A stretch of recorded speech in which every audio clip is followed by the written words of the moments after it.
मेरे प्यारे देशवासियों, नमस्कार। मेरे प्यारे देशवासियों, कुछ समय पहले मुझे हिमाचल प्रदेश से मन की बात के एक श्रोता रमेश जी का पत्र मिला। रमेश जी ने अपने पत्र में पहाड़ों की कई खूबियों का जिक्र किया है। उन्होंने लिखा कि पहाड़ों पर बस्तियां भले ही दूर दूर बसती हो, लेकिन लोगों के दिल एक दूसरे के बहुत नजदीक होते हैं। वाकई पहाड़ों पर रहने वाले लोगों के जीवन से हम बहुत कुछ सीख सकते हैं। पहाड़ों की जीवन शैली और संस्कृति से हमें पहला पाठ तो यही मिलता है कि हम परिस्थितियों के दबाव में न आए तो आसानी से उन पर विजय भी प्राप्त कर सकते हैं। और दूसरा, हम कैसे स्थानीय संसाधनों से आत्मनिर्भर बन सकते हैं। जिस पहली सीख का जिक्र मैंने किया, उसका एक सुंदर चित्र इन दिनों स्पीति क्षेत्र में देखने को मिल रहा है। स्पीति एक जनजातीय क्षेत्र है। यहाँ इन दिनों मटर तोड़ने का काम चलता है। पहाड़ी खेतों पर ये एक मेहनत भरा और मुश्किल काम होता है, लेकिन यहाँ गांव की महिलाएं इकट्ठा होकर एक साथ मिलकर एक दूसरे के खेतों से मटर तोड़ती हैं। इस काम के साथ साथ महिलाएं स्थानीय गीत छपरा माझी छपरा ये भी गाती हैं। यानी यहाँ आपसी सहयोग भी लोक परंपरा का एक हिस्सा है।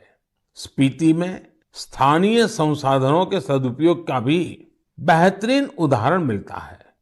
स्पीति में किसान जो गाय पालते हैं, उनके गोबर को सुखाकर बोरियों में भर लेते हैं।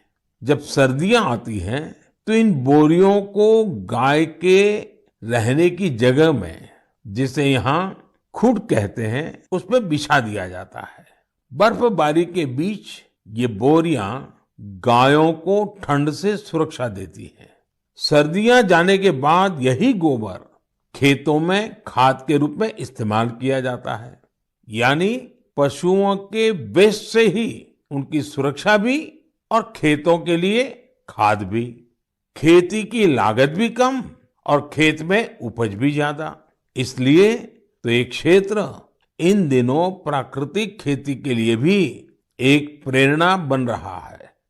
साथियों, इसी तरह के कई सराहनीय प्रयास हमारे एक और पहाड़ी राज्य उत्तराखंड में भी देखने को मिल रहे हैं।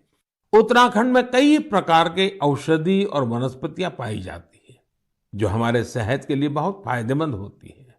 उन्हीं में से एक फल है बेडू। इसे हिमालयन फिग के नाम से भी जाना जाता है। इस फल में खनिज और विटामिन भरपूर मात्रा में पाए जाते हैं। लोग फल के रूप में तो इसका सेवन करते ही हैं, साथ ही कई बीमारियों के इलाज में भी इसका उपयोग होता है। इस फल की इन्हीं खूबियों को देखते हुए अब बेडू के जूस, इससे बने जैम, चटनी, अचार और इन्हें सुखाकर तैयार किए गए ड्राई फ्रूट को बाजार में उतारा गया है।